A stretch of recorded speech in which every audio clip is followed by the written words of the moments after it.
International calls are growing louder for the UN Special Monitor for Palestinian Rights to step down over his comments about terrorism, the U.S. and Israel. He's coming under a lot of fire, especially from our next guest, who went right at him in Geneva earlier this week. Check this out. Do you understand why the Secretary General announced that he rejected your comments, saying they, quote, undermine the credibility and work of the United Nations, and why this condemnation was echoed by Britain, Canada, the U.S., and many others? When we recently brought all of this to the attention of Human Rights Watch, within 24 hours they removed you from their committee. Finally, according to WikiLeaks, on February 16, 2009, the Palestinian delegate to this council told his counterpart that he wanted you removed. You can investigate us, but you'll have to investigate the state of Palestine as well. The defamatory remarks that were repeated again this morning only underscore the importance of investigating whether a NGO that is accredited to the UN has some kind of responsibility to address the substance of their concerns. All right, a lot of drama in Geneva right now. Let's talk more about this with the Executive Director of UN Watch, Hillel Neuer. He joins us live over Skype from Geneva. Hello, Hillel. Hi, good to be here. Thank you. Look, quite the exchange you had there with the member of the United Nations there, Peter Falk. What exactly is going on here, Hillel? Well, look, Richard Falk is a professor emeritus at Princeton University, and it just underscores the maxim that there are some foolish things in life, so foolish and so terrible that only an intellectual would say. And Richard Falk is someone who, over decades, has embraced consistently some of the worst tyrants of the world. In 1979, he wrote an op-ed in the New York Times called Trusting Khomeini. I mean, you couldn't make that up. This is an op-ed at the beginning of the Islamic Revolution of Ayatollah Khomeini, where Richard Falk wrote that we have to embrace him as a new kind of democracy. And throughout the years, he has exculpated and exonerated terrorists. Most recently, the 9/11 attacks. He says that the blame shouldn't really be Al-Qaeda or bin Laden.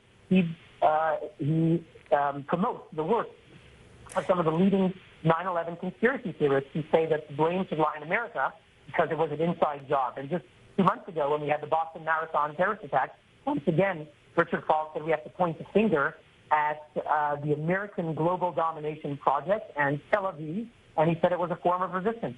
You know, a lot of people talk about the United Nations. We were talking about this in our story meeting earlier today when we decided to bring you on the show. There's a real big WTH, what the heck factor playing out with respect to the United Nations. And it seems that Richard Falk is just further evidence of an organization which, although it started with great intentions, it's really gone awry, has it not?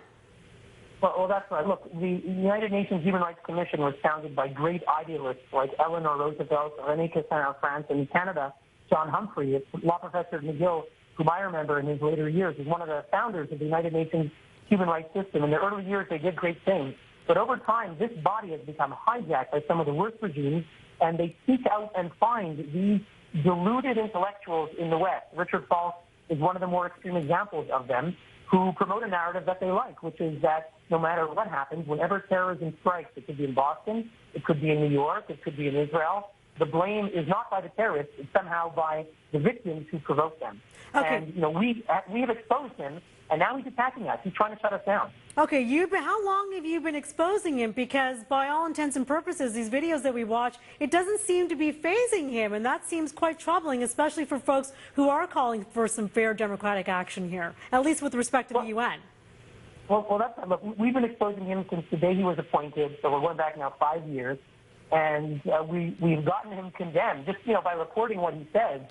He's been condemned by the United Nations Secretary General, by the British government, by Canada, by the United States, and many, many others. In fact, the Palestinian government, and it was on the clip that you showed, according to a diplomatic cable released by WikiLeaks, the Palestinian authorities themselves in 2010 met with the Americans and said, we are trying to get Richard Falk to leave, but he won't go. He's too pro-Hamas. Yeah. So the Palestinian Authority is saying that Richard Falk is too pro-Hamas. He supports the terrorist group, but he won't go. Now, the problem is the United Nations does not do accountability.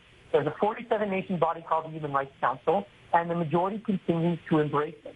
And there is no power that we can have, or even the Canada or the U.S. You need a majority on that council. And look, we have to get in with the Europeans. Other than Britain, France, Sweden, the other European countries haven't really said a thing about Falk. There was an EU statement saying that his latest report was politicized, but a serious criticism hasn't even come from Europe, let alone from the Arab world, from Africa and Asia and so forth. So would you see that as an acceptance? We're bothered, we're outraged, but others at the UN are not outraged. Yeah, would you see that as a tacit acceptance of his work?